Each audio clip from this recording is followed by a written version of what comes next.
Good morning everyone and I welcome you all to Saurabh Pandey UPSC YouTube channel के अंदर। If you are preparing for civil service examination, इस channel से आप जरूर से जुड़ें। आज के डेली एनालिसिस में जो टॉपिक्स आज हम लोग डिस्कस करेंगे, और ये पीडीएफ अच्छे तरीके से प्रिपेयर्ड है। ये पीडीएफ आपके लिए बहुत ज़्यादा हेल्पफुल होगा। आपको बस इसको डाउनलोड कर लेना और अपना पढ़ाई करनी है। तो पीडीएफ आपको रहेगा द हिंदू समरी नाम से एक यूट्यूब चैनल है जिसका लिंक डिस्क्रिप्शन बॉक्स में है। उस पर आपको क्लिक करना, वहाँ से मिल जाएगा।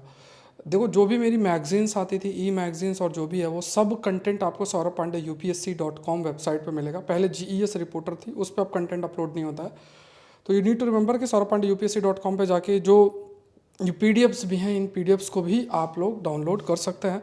और स्पेसिफिक एक टेलीग्राम चैनल मैंने क्रिएट कर दिया है जिसमें आपको द हिंदू की समरी की PDFs भी मिल जाएंगे, जिसका लिंक डिस्क्रिप्शन बॉक्स में दिया है। दोस्तों, टुडे इज़ 26 और आज का टॉपिक्स डिस्कस करते हैं।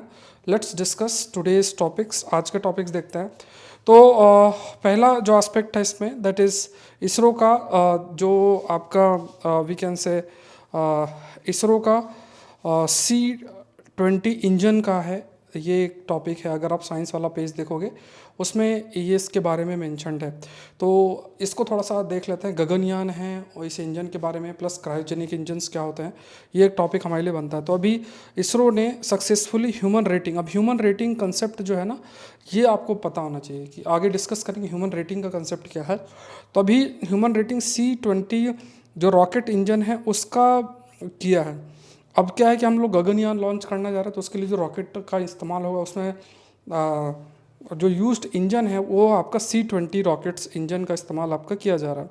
ये क्रायोजेनिक इंजन है। क्रायोजेनिक आगे डिस्कस करेंगे। C-20 एक इंडिजिनस क्रायोजेनिक इंजन है जो कि इसरो के द्वारा डेवलप किया गया है, जो जिसके हिसाब से जो हम लॉन्च व्हीकल्स है, जैसे LV-M3 है, या जिसे हम पहले GSLV Mark 3 जो शब्द हम यूज़ करते थे, तो GSLV Mark 3 या LV-M3 जो लॉन्च व्हीकल्स हैं वो हम डेवलप करेंगे। तो आपको क्या समझना है कि जैसे ये लॉन्च व्हीकल्स होते हैं उनमें मौजूदा जो इंजन है, उस इंजन का नाम क्या है, that is C-20 engine. C-20 जो कि क्रायोजेनिक है। क्रायोजेनिक क्या होता है आगे डिस्कस करेंगे। अब यहाँ पे आप याद रखना कि पहले जो इंजन यूज़ होता था वो 7.5 क्रायोजेनिक इंजन था। CE-7.5 नाम था। अभी फ़िलहाल के लिए उसमें इम्प्रूवमेंट देखने को मिला है। तो अभी गगनयान में जो C-7.5 की जगह जो ये लेटेस्ट है C-20 जिसे हम कह रहे हैं, इस इंजन का इस्तेमाल होगा। तो आपको ये फैक्ट भी याद रखना है कि लेटेस्ट जो ये है आपका, इसमें we are going to use C-20 engine, मतलब C-20 इंजन हम यूज़ करेंगे, नॉट E-7.5 इंजन है। अब इंजीनियर्स की बात करें, जो इंजन्स को बनाते हैं वो लिक्विड फ्यूल को ज़्यादा प्रेफर करते हैं रॉकेट मोटर्स के लिए, बिकॉज क्योंकि देखो लिक्विड है, छोटे स्पेस में भी आ सकता है, लेस बल्कि भी है और उसका फ्लो भी बेटर है। जैसे जब भी हम बनाते हैं तो एक जगह से दूसरी जगह मूव करना भी लिक्विड को आसान रहता है in comparison to the solid fuel. Hydrogen को एज अ फ्यूल के रूप में इस्तेमाल किया जाएगा। It is also desirable because अगर उसे हम कंबस्ट करते हैं so high exhaust velocity generate होता है। It means what. तो पहला एक एस्पेक्ट आपको याद रखना है कि पहली चीज़ क्या है कि first aspect is that is liquid जो फ्यूल है, द लिक्विड फ्यूल बेसिकली जो लिक्विड फ्यूल है उसका इस्तेमाल होता है। दूसरा हमें याद रखना है कि हाइड्रोजन का हम इस्तेमाल कर रहे हैं। वी आर यूजिंग हाइड्रोजन का भी हम इस्तेमाल कर रहे हैं। So hydrogen as a fuel के रूप में जो हम इस्तेमाल करेंगे तो ये ईजिली बर्न होता है और बहुत एग्जॉस्ट जनरेट होता है। जैसे आप देखोगे ना, जब आग लगती है रॉकेट में तो पीछे की तरफ वो जो जलता है उसे हम एग्जॉस्ट बोलते हैं। तो उससे काफ़ी थ्रस्ट और एनर्जी जो है दैट बेसिकली इज़ जनरेटेड। जैसे मान लो हाइड्रोजन को अगर हम ऑक्सीजन के साथ मिलाएंगे तो ये जो वेलोसिटी है that is of 4.5 kilometre per second है। वही अगर हम अनसिमेट्रिकल डाई मिथाइल हाइड्रोजीन या फिर नाइट्रोजन टेट्राऑक्साइड को करते हैं तो जो वेलोसिटी जनरेट होती है that is around 3.4 kilometre per second. तो अब ये फैक्ट भी आपको प्रीलिम्स के लिए याद रखना है, क्योंकि हम लोग गगनयान का लॉन्च है तो हो सकता है कि आप लोग इसी साल प्रीलिम्स में प्रश्न बन जाए कि they are preferring to use hydrogen as a fuel and liquid fuel का इस्तेमाल आपका करने की बात की जा रही है। And Y hydrogen is a better fuel, मतलब आपसे पूछे कि हाइड्रोजन क्यों बड़ा एक इंपॉर्टेंट फ्यूल है ना, तो उसमें एक जो रीज़न आपको याद रखना है कि जो वेलोसिटी जनरेट होती है, एग्जॉस्ट वेलोसिटी जनरेट होती है, that is around 4.5 kilometre per second. और वहीं दूसरा जो है जो नाइट्रोजन टेट्रोक्साइड और डाईमिथाइल हाइड्रोजीन का इस्तेमाल करके होता है, that is only 3.4 kilometre per second. तो दोनों में काफ़ी अंतर है and that is the reason hydrogen is a desirable fuel. अब आपसे ये प्रश्न पूछा जा सकता है कि which of the following factor is are responsible और which factor makes hydrogen as a desirable fuel, तो उसमें आपको मेंशन करना। अब जो ऑपरेशन है क्रायोजेनिक इंजन का, उसमें कुछ पंप का इस्तेमाल होता है जिसे हम क्रायो पंप बोलते हैं, क्रायो पंप का इस्तेमाल होता है। अब इसमें ये जो डिवाइस है इसके माध्यम से ट्रैप और कूल करना हाइड्रोजन और ऑक्सीजन को। तो यहाँ पे देखो क्रायो इंजन में होता क्या, जैसे अगर थोड़ा ब्रीफ में आपको बता देता हूँ। जैसे we know talk about the cryogenic ना, क्रायोजेनिक में आप क्या करते हो, आप जो मान लो लिक्विड हाइड्रोजन या लिक्विड ऑक्सीजन को आप बहुत ही लो टेम्परेचर में रखते हो, मतलब जैसे 2 टैंक में लिक्विड हाइड्रोजन को -2.5 डिग्री सेल्सियस और लिक्विड ऑक्सीजन को -183 डिग्री सेल्सियस में हम रख रहे हैं, तो ये क्रायोजेनिक स्टेज होती है। तो अलग, अच्छा रॉकेट्स में जैसे डिफरेंट स्टेज, जैसे GSLV या LV-M3 में आपके 3 स्टेजेस होते हैं, यू हैव 3 स्टेजेस। अच्छा स्टेजेस का मतलब होता है, जैसे मैंने आपको कई बार एग्जांपल्स दिए हैं कि when you talk about the stages it simply means कि जैसे जैसे वो होता है ना एक जो रिले रेस होती है ना, एक बैटन लेके भागता है, फिर दूसरे को देता है, दूसरे के बाद तीसरे को देता है। इसमें क्यों, क्योंकि फ्यूल की अपनी एक वेलोसिटी कैपेसिटी होती है, जैसे हमें हाइड्रोजन का हमने देखा इसी तरीके से ना, तो वो फ्यूल की इतनी एफिशिएंसी नहीं कि उस सैटेलाइट को या जो भी हम पेलोड यूज़ करते हैं वो पूरे डिस्टेंस तक ले सके। तो वो एक डिस्टेंस तक लेकर जाएगा, उसके बाद वो टूट के गिर जाएगा, उसका दूसरा स्टेज वाला जो है वो बर्न होना स्टार्ट हो जाएगा, फिर तीसरा बर्न होना स्टार्ट हो जाएगा।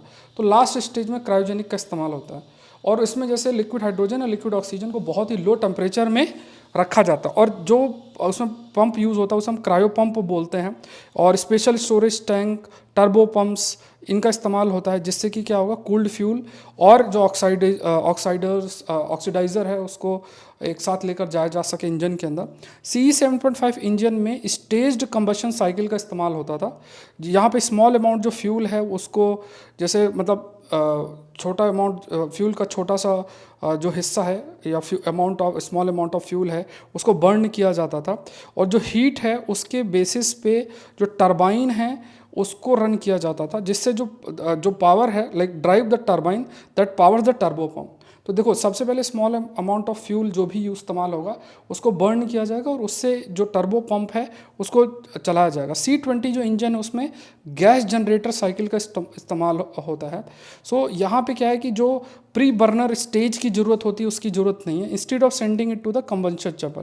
तो यहाँ पे देखो इसकी एफिशिएंसी बेटर है क्योंकि इसमें गैस जनरेटर साइकिल का इस्तेमाल होता है rather than exhaust from the pre burner instead of sending it to the combustion chamber. तो जैसे पहले आप जैसे CE 7.5 इंजन के अंदर हम क्या कर रहे थे, उसमें हम पहले small amount of fuel generate करते थे, फिर उससे हीट जनरेट होता था, तो ये प्री बर्नर स्टेज है, फिर वो टर्बो पंप से रन करना, फिर वो कंबशन जो है वो स्टार्ट होना, उसी से फिर एग्जॉस्ट जनरेट होगा। लेकिन यहाँ पे हम डायरेक्टली क्या कर रहे हैं, गैस जनरेटर साइकिल का इस्तेमाल कर रहे हैं, एंड हमें ऐसा वो प्री बर्नर वाला जो स्टेज है वो we are not like using it, that is the reason CE20 is efficient than CE 7.5। तो इससे फ्यूल एफिशिएंसी तो रिड्यूस होती है, बट इसरो ने कहा है कि जो CE20 इंजन है ये इजीली बनाए जा सकते हैं और टेस्ट किए जा सकते हैं, क्योंकि यहाँ पे जैसे प्री बर्नर स्टेज की ज़रूरत नहीं। सो अच्छा यहाँ पे ये ज़रूर से कहा गया कि जो एफिशिएंसी, अगर ये जो CE 7.5 की अगर आप एफिशिएंसी देखोगे तो फ्यूल एफिशिएंसी बेटर है, लेकिन इसको डेवलप करने में बहुत कॉम्प्लेक्सिटीज़ होती थी। CE20 जो है आपका, when you talk about the CE20, इसकी जो फ्यूल एफिशिएंसी है ये थोड़ा सा इससे लोअर है, बट जो भी इसमें, क्योंकि इसमें प्री बर्नर की ज़रूरत नहीं है, दैट इज़ द रीज़न इसको आसानी से बिल्ड भी कर सकते हैं और आप टेस्टिंग भी इसकी आसानी से कर सकते हो, that is the benefit it has. ठीक है, ह्यूमन रेटिंग एक शब्द यूज़ होता है, you have this term called as human rating. Human rating क्या है, ये मतलब जैसे कोई भी जैसे मान लो अभी गगनयान है, गगनयान में हम इंसानों को लोअर अर्थ ऑर्बिट तक लेकर जा रहे हैं, we are taking them to lower earth orbit, है ना, लगभग 300 to 400 किलोमीटर अर्थ सरफेस से आपका ये है, ठीक है, लोअर अर्थ ऑर्बिट पे लेकर जा रहे हैं। अब वो कितना ज़्यादा फिजिबल है, मतलब अगर मान लो कोई रॉकेट का आप इस्तेमाल कर रहे हो, फिर यूजिंग दीज रॉकेट्स, और फिर इन पे जो इंजन्स हैं, जैसे इस केस में आप इंजन यूज़ कर रहे हो, दैट इज़ CE-20 इंजन का आप इस्तेमाल कर रहे हो, तो ये कितना एफिशिएंट है ना, किस तरीके से कोई खतरा तो नहीं है, कैसे वर्क करता है, तो इसके लिए पूरी टेस्टिंग की जाती है और उस बेसिस में रेटिंग दी जाती है, that we call it as human rating. तो ये आपको याद रखना है कि अगर ह्यूमन रेटिंग टर्म यूज़ होता है तो ये किसके लिए यूज़ होता है, इसका क्या मतलब होता है। तो ह्यूमन रेटिंग जो है वो जैसे जनरली आपसे पूछा जा सकता है कि ह्यूमन रेटिंग बेसिकली किसके लिए इस्तेमाल होता है ना। तो जनरली अगर कोई भी ऐसे कोई रॉकेट का हम इस्तेमाल कर रहे हैं और उसका इस्तेमाल हम इंसान को एक जगह से दूसरी जगह लेकर जाने में करना चाह रहे हैं, मतलब in the sense space craft और इन सब में, तो उसकी पूरी टेस्टिंग होती है और उस बेसिस में टेस्ट रेटिंग जो है वो दी जाती है, उसे हम ह्यूमन रेटिंग बोलते हैं। इसमें कोई भी पूरा प्रोसेस चेक किया जाता है, किसी कंपोनेंट का कोई फेलियर तो नहीं है, ये सब चीज़ें आपकी देखी जाती हैं।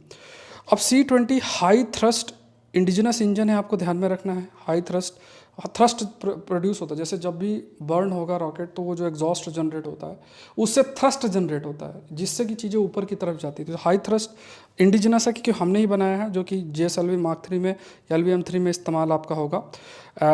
इसके अलावा इंडिया के लिए बहुत इंपॉर्टेंट भी है क्योंकि ये हैवी कम्युनिकेशन सैटेलाइट्स के लिए भी हो सकता है और फॉरेन एक्सचेंज भी हमारे लिए अर्न करने में हेल्प कर सकता है, क्योंकि फिर दूसरे देश भी जो है अपनी हैवी सैटेलाइट्स है वो हमसे लॉन्च कराएंगे, तो उससे हमारी अर्निंग भी हो सकती है।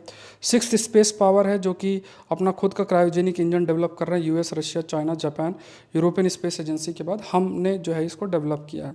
ये मैंने आपको बता दिया है कि जैसे जब हम क्रायोजेनिक स्टेज यूज़ करते हैं तो लिक्विड हाइड्रोजन और लिक्विड ऑक्सीजन, इसको हम आपका like 2 tanks with liquid hydrogen 8-253 degree Celsius और लिक्विड ऑक्सीजन को -183 डिग्री सेल्सियस में इस्तेमाल जो है वो आपका करते हैं। ठीक है, गगनयान की बात करें तो ये पहली बार अप्रूव किया गया था 2018 के अंदर। उसके बाद 3 मेंबर्स जो है इनको सेंड किया जाएगा। उसके बाद इसरो जो है इसमें JSLV Mark 3 का इस्तेमाल करेगा एंड ये चीपेस्ट मैन्ड स्पेस फ्लाइट है वर्ल्ड के अंदर, ये कहा गया है। एंड इंडिया जो है इसे वुमेन नॉट्स भी कह रहा है, व्योम भी है, इन संस्कृत मीन्स स्पेस। तो India plans to call its astronaut है व्योम मित्र। व्योम मित्र या आप कह सकते हो व्योम नॉट्स जो है वो कहेंगे रादर देन एस्ट्रोनॉट, व्योम नॉट्स शब्द इनके लिए इस्तेमाल किया जाएगा। तो ये आपके कुछ पॉइंट्स गगनयान मिशन के अंदर भी है। नेक्स्ट देखते हैं, एक टॉपिक आपका आ जाता है, that is what are planets. अभी बहुत इंटरेस्टिंग टॉपिक है, ठीक है। मुझे लग रहा है ये पहली बार ही ऐसा टॉपिक है, साइंस वाले पेज में देखोगे ना तो उसमें आपको देखने को मिलेगा प्लैनेट्स के बारे में। What basically is planets. Planets क्या है, दे आर प्लैनेट्स जो कि जैसे जनरली प्लैनेट्स को हम क्या कहते हैं, वी जनरली से कि जो भी प्लैनेट्स हैं वो स्टार के चक्कर लगाते हैं। जैसे सन के चक्कर अर्थ लगा रही है तो ये प्लैनेट्स हैं। तो ऐसे प्लैनेट्स जो कि ब्लैक होल के चक्कर लगाते हैं या ब्लैक होल के विद इन डोमेन में प्रेजेंट और चक्कर लगा रहे हैं, उन्हें प्लैनेट्स बोलते हैं। तो अब आप ये देखो, ये 2 शब्दों से बना है। प्लैनेट्स को अगर आप थोड़ा डिवाइड करो तो ब्ला मतलब हो गया ये ब्लैक होल से लिया गया है, ये आपका ब्लैक होल हो गया, और उसके बाद नेट्स जो है वो प्लैनेट से लिया गया है। ठीक है, ये आपको याद रखना। तो इससे आपको याद रहेगा कि ऐसे जो कि ब्लैक होल के चक्कर जो है वो लगा रहा है। उसके बाद यहाँ पे क्या आ गया कि आपके कुछ जो साइंटिस्ट हैं, जापान के कुछ साइंटिस्ट हैं, उन्होंने दे हैव बेसिकली उन्होंने कहा कि जैसे मान लो कोई भी प्लैनेट का फॉर्मेशन होता है तो बहुत ह्यूज अमाउंट ऑफ डस्ट की ज़रूरत होती है, गैस क्लाउड्स होते हैं, नेबुला शब्द भी हम इस्तेमाल करते हैं जो कि स्टार के फॉर्मेशन में होता है। ऐसे बहुत सारे डस्ट और क्लाउड्स प्रेजेंट होते हैं, वो आपस में जुड़ जुड़ के और फिर प्लैनेट का निर्माण जो है वो करते हैं। सो ऐसा ही कुछ डस्ट ब्लैक होल के आसपास भी देखने को मिली है, और जनरली वही जो डस्ट है और आप कह सकते हैं गैस क्लाउड्स है वो मिलकर अराउंड द ब्लैक होल जो कई प्लैनेट्स हैं उनका फॉर्मेशन हुआ है, और उनका नाम जो रखा गया है दैट इज़ प्लैनेट्स। तो कोई भी गैलेक्सी होती है, जिस गैलेक्सी में if you talk about any of the Galaxy, these galaxies they have a black hole at the centre, और जैसे ब्लैक होल आपके सेंटर में है, उसके अराउंड आपके कई स्टार्स हैं, उनके तो कुछ जो प्लैनेट्स होते हैं वो स्टार के चक्कर लगाते हैं, कुछ प्लैनेट्स ब्लैक होल के चक्कर लगाते हैं। तो यहाँ पे आपको बस याद रखना है कि इन्हें जो नाम रखा गया है दैट इज़ प्लैनेट्स। तो एक तरफ आपका प्लैनेट्स हैं जो कि स्टार के चक्कर लगाते हैं, और एक तरफ आपके प्लैनेट्स हैं, तो प्लैनेट्स आपके स्टार के चक्कर लगाते हैं, और प्लैनेट्स बेसिकली ब्लैक होल के चक्कर लगाते हैं। तो दोनों में अंतर आपको ध्यान में रखना है, ठीक है। नेक्स्ट देखते हैं Red Sea crisis and IMEC। ये एडिटोरियल का टॉपिक है, अगर आप देखोगे तो ये टॉपिक आपका आई थिंक टेक्स्ट के अंदर ये टॉपिक आया है। रेड सी के अंदर जो चीज़ें डेवलपमेंट आपकी हो रही है उस कंटेक्स्ट में, तो थोड़ा मैप के माध्यम से पहले एक बार देख लेते हैं, तो फिर उसके बाद वी विल डिस्कस क्या बातें लिखी हुई हैं। तो यहाँ पे आप देखोगे जो आपका रेड सी है वो रेड सी लोकेटेड कहाँ है, तो Red Sea basically this is the Red Sea, ये आपका रेड सी है। If you find here this is the Red Sea, ये रेड सी। अब ये बहुत इंपॉर्टेंट रूट है, जैसे ये जो है इधर देखोगे तो ये गल्फ ऑफ एडन है, you have gulf of Aden. यहाँ पे अगर आप देखोगे ये आपका बब अल मंदेब है, बब अल मंदेब करके है, ठीक है। तो रेड सी है, बब अल मंदेब है, गल्फ ऑफ एडन है, और ये बहुत इंपॉर्टेंट रूट है इस तरीके से। यहाँ पे आपका क्या है, स्वेस कैनाल है, यू हैव स्वेस कैनाल, और ये मेडिटेरेनियन सी है, और ये एक इम्पॉर्टेंट रूट बन जाता है, ठीक है। This is a very important route. अब यहाँ पर रेड सी है, इधर आप देखो तो इसी जगह पे यहाँ से जो ये ईरान है, ईरान के हाउतीज़ यहाँ से आते हैं, यहाँ पे अटैक कर रहे हैं, यहाँ पे लोगों को पकड़ रहे हैं इस टाइप से। तो जो हाउतीज़ रिबल है, हाउतीज़ हैं, ये बेसिकली ईरान सपोर्टेड है, ठीक है। तो हाउतीज़ जो है ईरान सपोर्टेड है। तो यहाँ एक देश है, ठीक है, इसको थोड़ा सा रब करता हूँ। तो यहाँ पे आप देश, आप सभी को पता है, यहाँ पे एक देश है जिसका नाम है यमन। तो हाउतीज़ बेसिकली यहीं पे लोकेटेड है, हाउतीज़, और ये इस रास्ते को कंट्रोल करता है। कोई मूव करता है अटैक कर देता है, तो इससे मैरीटाइम रूट पूरा इससे अफेक्ट हो रहा है, ठीक है, इससे काफ़ी हद तक अफेक्ट हो रहा है। तो अगर आप देखोगे इंडिया के कंटेक्स्ट में देखो, सो ये रूट कितना इंपॉर्टेंट है, इस तरीके से ऐसे होते हुए ऐसे। अब ये रूट ब्लॉक होने से क्या होगा, इतना दूर घूम के जाना पड़ता है। तो यहाँ पे यूजिंग रेड सी स्वेस कैनाल 10,000 नॉटिकल माइल है, लगभग 26 दिन लगता है। केप ऑफ गुड होप से लगभग 34 दिन का समय लगता है। तो यहाँ पे based on ultra large container vessels average speed 16.48 nautical mile. तो आप खुद देख सकते हो ये एक अल्टरनेटिव रूट है, बट समय ज़्यादा लगेगा, फ्यूल का कंजम्पशन ज़्यादा होगा, इससे चीज़ों का प्राइस बहुत अधिक बढ़ जाएगा। बहुत सारी चीज़ें यहाँ से आ रही हैं, ऑयल से लेके और भी बहुत सारी चीज़ें आती हैं इस रूट से, तो ये रूट इसलिए इम्पॉर्टेंट है। अब ये इसीलिए अभी जो स्थिति बन रही है ना, वो एक अच्छी स्थिति नहीं है, मतलब अगर देखा जाए, क्योंकि काफ़ी अधिक नेगेटिव इम्पैक्ट इंडिया पर भी करेगा, और काफ़ी अधिक नेगेटिव इम्पैक्ट वर्ल्ड ओवर अगर देखा जाए तो भी रहेगा। मैरीटाइम रूट की बात करें तो इसमें युद्ध की स्थिति, जैसे आज भी देखोगे तो यूके और यूएस ने मिलकर हाउतीज़ को उसमें अटैक किया है, तो वो इस रूट को थोड़ा सा स्टेबल जो है वो करना चाहते हैं, हाउतीज़ के इम्पैक्ट को रिड्यूस करना चाहते हैं, but it won't be that easy. So यहाँ पे देखो, अगर रेड सी में क्राइसिस चल रहा है तो किस तरीके से अफेक्ट करेगा, impact on Red Sea crisis की बात करें। सो जो वॉर रिस्क है यहाँ पे हायर है, लाइक है ना। तो वॉर रिस्क प्रीमियर की बात करें 10 से 15 लाख है, 30% इंक्रीज़ होगा, जो फ्राइट रेट है उस पर बढ़ेगा, मतलब जैसे जो, क्योंकि जो सुविधा है वो शिप्स के द्वारा दिया जाता है, तो 30% वो रेट बढ़ा देंगे, टाइम बढ़ेगा। फिर इंडिया का जो एक्सपोर्ट है जो रेड सी से पास होता है वो आपका अफेक्ट होगा, जो हम एक्सपोर्ट करते हैं वो भी अफेक्ट होगा। एंड अल्टरनेटिव अगर हम रूट रखते भी हैं केप ऑफ गुड होप से, तो बट फिर वहाँ पे फ्यूल ज़्यादा लगेगा, कॉस्ट ज़्यादा लगेगा, तो ये सब प्रॉब्लम्स जो हैं वो फेस करनी पड़ेंगी, ये सब देखने को मिल रहा है। तो यहाँ पे अल्टरनेटिव रूट है जैसा मैंने आपको कहा, but again it has a very high cost relating to it. Although कुछ ऐसे प्रयास किए जा रहे हैं, जैसे इंडियन नेवी भी इस जगह पे आपकी पेट्रोलिंग कंटिन्यूस बेसिस में आपकी कर ही रही है। इंडियन नेवी की बात करें तो वो इस जगह पे पेट्रोलिंग आपकी करती है बियॉन्ड 200 नॉटिकल माइल्स के बियॉन्ड। जो भी पेट्रोलिंग का काम है that basically is done by the Indian navy. Patrolling का काम आपका इंडियन नेवी के द्वारा आपका किया जाता है सुरक्षा प्रोवाइड करने के लिए। और ये रूट देखो तब से और अधिक आपका इम्पॉर्टेंट हो गया, जैसे थोड़ा सा मैं आपको दिखा देता हूँ। ये रूट अगर आप देखोगे तो ये एक कॉरिडोर G20 में अनाउंस किया गया था, जिसका India middle east Europe corridor बोलते हैं। ये रूट ऐसे जाएगा जबल अली से लेके, फिर ये इस रूट से अल गुवैफत करके है, फिर हारात करके है, फिर अल हदीदा करके है, फिर हैफा करके है, फिर ग्रीस का पिरासियस करके है। अब ये रूट आप पूरा देखो, ये रूट पूरा जा रहा है, इसलिए इंडिया ग्रीस का रिलेशन भी बहुत इंपॉर्टेंट है। ग्रीस के जो आए हैं तो उन्होंने भी कई कहा है कि इंडिया, जैसा हमने भी 2-3 दिन पहले भी डिस्कस इसमें किया था, ये मैपिंग के लिए बहुत इंपॉर्टेंट है। याद रखना इस साल के मैपिंग में, प्रीलिम्स में, इनमें से कोई ना कोई जगह जरूर से आपकी आएगी मैच द फॉलोइंग के लिए। तो ये ध्यान रखना है। तो ये इंपॉर्टेंट सी रूट है, रेल रूट्स हैं, इनसे मिलकर ये कॉरिडोर डेवलप किया जा रहा है। यहाँ डिस्टर्बेंस पहले कैरी आउट किया जा रहा है, धीरे धीरे ये डिस्टर्बेंस यहाँ कैरी आउट जो किया जा रहा है, इससे पूरा का पूरा जो रूट है ये आपका अफेक्ट होगा। ऑल्दो यहाँ पे अभी जो इतना इम्पैक्ट, जैसे जैसे यहाँ पे अगर ग्वादर पोर्ट है और फिर यहाँ पे स्ट्रेट ऑफ हॉर्मूज है ना, और ये आपका रेड सी रीजन है, पर्शियन गल्फ का रीजन है, तो ये जो भी अगर डिस्टर्बेंस होगा इस पूरी जगह पे, ये इधर भी इस रूट को भी काफ़ी हद तक अफेक्ट कर देगा। It will affect that route also. तो अब देख लेते हैं कुछ कंटेंट जो है, जो मैंने थोड़ा सा आपको एक्सप्लेनेशन प्रोवाइड कर दिया है।